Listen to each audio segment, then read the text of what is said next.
샬롬! 사랑하는 고등부 여러분들, 오늘은 사도행전 큐티 원정대 38일차 나는 주인공이 아닙니다 라는 제목으로 함께 나눠볼 거예요. 사도행전 14장 1절에서부터 18절까지의 말씀인데요. 오늘 좀 긴 본문이에요. 다 읽고 오셨을 거라고 생각하고 오늘 말씀 함께 나눠볼게요. 지난 시간에는 바울과 바나바가 비시디아 안디옥에서 계속해서 복음을 전한 이야기를 나누어 보았어요. 바울과 바나바를 시기했던 유대인들은 사람들을 선동해서 그들을 그 지역에서 쫓아냈는데요. 그들의 방해와 거절이 복음 전파를 막을 수 없었고 그것은 오히려 이방인 선교의 촉매제 역할을 했어요. 오늘 본문에서도 바울과 바나바가 복음을 전할 때 비슷한 어려움을 겪게 되는 이야기가 나와요. 오늘 본문을 크게 두 가지로 나누어 볼 수 있는데요. 1절에서부터 7절 말씀과 8절에서부터 18절까지의 말씀이에요.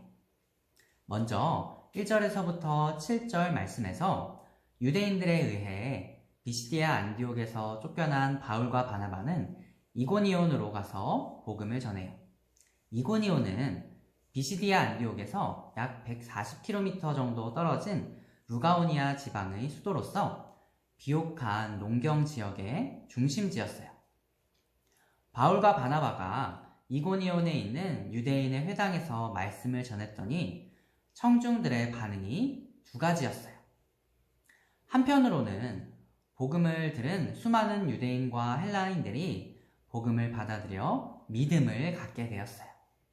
반대로 예수님을 믿으려 하지 않는 유대인들은 이방인들을 선동해서 믿는 형제들에게 나쁜 감정을 품게 했어요. 이러한 반대에도 불구하고 바울과 바나바는 표적과 기사를 행하며 말씀을 전했어요. 하지만 이전에 비시디아 안디옥에서와 마찬가지로 이곳에서도 유대인들이 이방인들을 사주해서 바울과 바나바를 모욕하고 돌로 쳐서 죽이려고 하니까 그들이 루스드라와 더베로 도망쳤어요. 자, 그리고 오늘 본문의 두 번째 부분은 8절에서부터 18절까지의 말씀인데요. 여기에서는 루스드라에서 바울이 태어나면서부터 걷지 못하는 사람을 고쳐준 이야기가 나와요. 사도행전 3장에서 베드로가 예루살렘에서 태어나면서부터 걷지 못하는 사람을 고쳐준 것처럼 바울도 이런 사람을 치유해요. 예수님의 치유 능력이 유대인들을 복음의 대상으로 삼은 베드로에게 전해진 것처럼 이제는 그 능력이 이방인들을 복음의 대상으로 삼은 바울에게도 전해진 거예요. 그런데 큰 문제가 생겨요. 바울이 평생 걷지 못했던 사람을 치유해 주니까 그것을 보고 있던 많은 사람들이 깜짝 놀라서 바울 일행을 신으로 생각한 거예요. 그곳이 루가오니아 지역이었는데 그들이 루가오니아 말로 신들이 사람의 모습으로 우리에게 내려왔다 하고 소리 질렀어요. 그러고는 바나바를 제우스로 바울을 헤르메스로 불렀어요.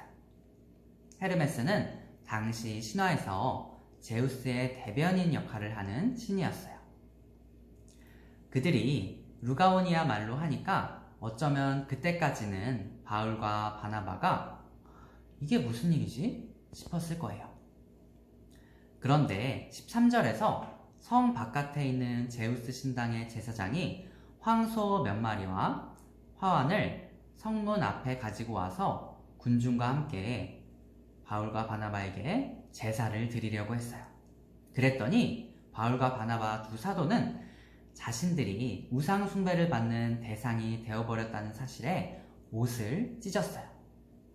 옷을 찢었다는 것은 근심과 슬픔을 표시하는 당시 유대적 관습인데요. 개인적인 슬픔뿐만 아니라 하나님 앞에 크나큰 죄가 되는 일을 목격했을 때 취하는 행동이었어요. 15절에서 그렇게 옷을 찢고는 군중 가운데로 뛰어들어가서 외치면서 이렇게 말하는데요. 여러분들, 어째서 이런 일을 하시는 거예요? 우리도 여러분들과 똑같은 성정을 가진 사람이에요. 여기에서 성정이라는 것은 성질과 심정 또는 타고난 본성을 의미해요.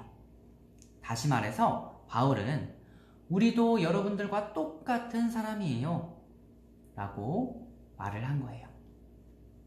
바울과 바나바가 계속해서 말하며 하나님을 전해요. 우리가 여러분들에게 복음을 전하는 것은 여러분들이 이런 헛된 일을 버리고 온 천지 만물을 창조하신 그리고 살아계신 하나님께로 돌아오게 하려는 거예요. 그리고 이방인을 향하신 하나님의 은혜를 계속해서 이야기해요.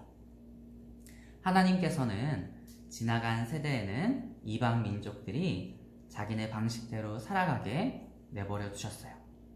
그렇다고 해서 하나님이 이방인들을 전적으로 외면하신 것은 아니에요. 하나님은 때를 따라 비를 내려주시고 열매를 맺게 하셨어요. 이렇게 하나님은 창조의 선물로 언제나 이방인들에게도 관심을 보이셨어요. 결국 바울의 설교는 기적의 근원이 자기들이 아니라 창조주 하나님 그리고 살아계신 하나님께 있다는 것을 분명히 보여주었고, 자기들에게 제사 지내려고 하는 사람들을 겨우겨우 말렸어요. 자, 오늘 본문을 간단히 나누어 보았는데요. 오늘 말씀에서 바울과 바나바는 어려움에도 불구하고 열심히 복음을 전했어요. 그 중에 큰 어려움이 바로 군중들이 자신들을 우상숭배의 대상으로 놓고 제사 지내려고 했던 것이었어요. 하지만 바울은 경배의 대상이 자신들이 아니라 오직 하나님이라고 전했어요. 사람들은 능력을 보고 와, 신이다 하고 제사 드리려고 했지만 바울은 자신이 주인공이 아니라 하나님이 주인공이라고 전하는 거예요. 사랑하는 고등부 여러분들, 우리도 살아가면서 내가 높임을 받게 될 때가 있을 거예요. 그때 제가 한 것이 아니라 하나님이 하셨습니다. 제가 주인공이 아니라 하나님이 주인공입니다 하고 고백하는 여러분들 되기를 소망해요. 오늘도 적용할 점을 댓글로 달아주세요. 그럼 여러분들 오늘도 승리하는 하루 되길 바랄게요. 고등부 여러분들 화이팅!